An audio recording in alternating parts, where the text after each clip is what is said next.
This is the grommet tape from Rolly Company.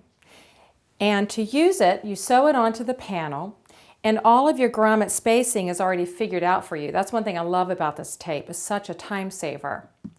Before you start, let me show you a few features of this tape. One thing to look for are these little green repeat indicating threads. Now I'm going to show you how to use those as we go along with this project. This tape also features shearing strips at the top and bottom of the tape that allow you to pull up your panel after the tape is on so you can adjust the spacing. That's also unique to this tape. To use the grommet tape, you're going to create a drapery panel with a double fold 4-inch heading like this, lined or unlined. And you don't need to add buckram because the tape is stiff like a buckram, so that's another time-saving step. You'll lay out your grommet tape, and remember those little green indicating threads where you're going to put those even, starting and stopping with the threads. So you're going to lay this tape out on the panel, and you want to end with green threads on this end, and you want to end with green threads on the opposite side. That'll give you equal spacing on your grommets. Now if you want to measure this first and then make your panel to fit it, you can do that, or you can do as I've done here. I've made a 1-width panel and I've just laid out the tape. After you get it centered, and I'm just visually doing this, you can measure it. You want to pull out the shearing cords because I don't want to sew over those later. So there's a little loop where you can pull them out at each one of those green threads. So I'm going to go ahead and pull that out and let that be free hanging. And then I'm going to tie them together because when you go to pull up your cords, you don't want to pull them out of the tape. So it's a good idea just to go ahead and tie that together. And I can do it on this end, and I'm just using a pin to pull out these cords.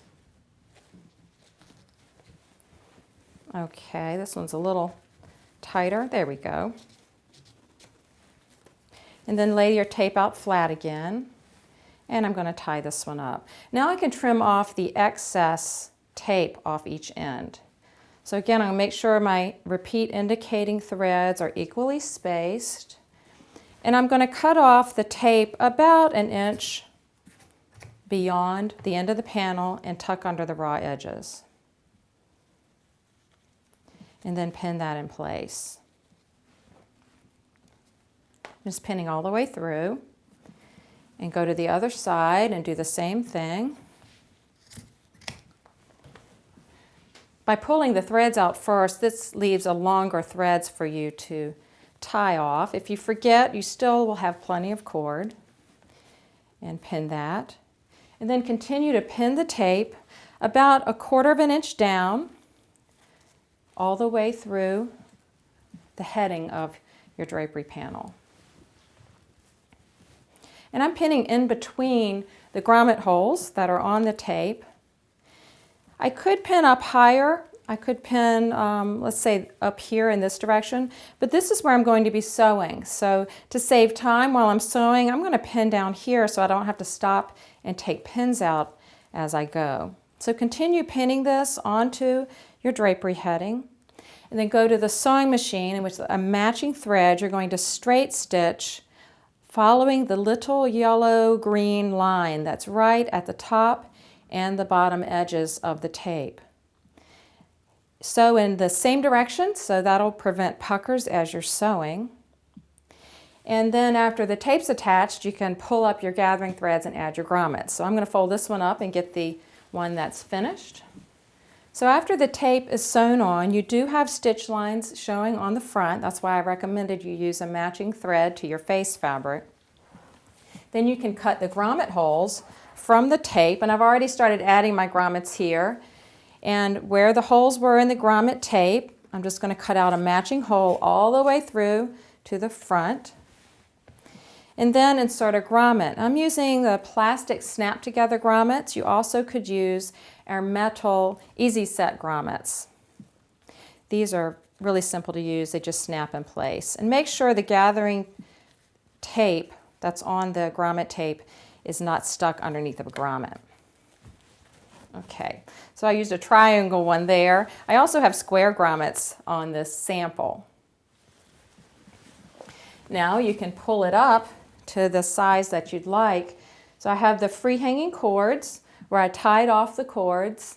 Make sure you're tied off on one end and start pulling up the tape. And you can see I'm starting to create gathers, but it's also creating spacing so that your grommets stay evenly spaced. If you've ever tried to open and close a grommet panel on the window before, you might have realized that you sort of bind up the panel or it sort of flattens out.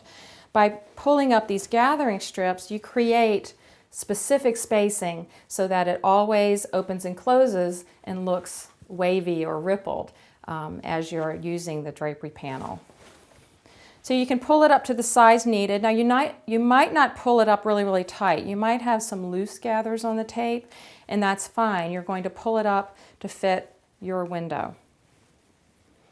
And then I'm going to tie that off. I could cut these cords off, but I like to, when I'm using any kind of shearing tape, wind them up together and hand stitch them. Either tuck them up underneath the shearing tape and hand stitch that closed, or wind them all up together and hand stitch them to the panel. That way, if you ever want to readjust for a new home, or if you want to take them to the dry cleaners, you have that extra cord there where you can flatten out the panel and then pull it back up later. I'll go ahead and put this on a rod, and you can see how that gathering tape helps to keep the panel spacing even when it's opened and closed. And then from the front, you get a really pretty finished grommet panel. That's really easy to make. So this will save you a lot of time and allow you to create perfect grommet panels every time.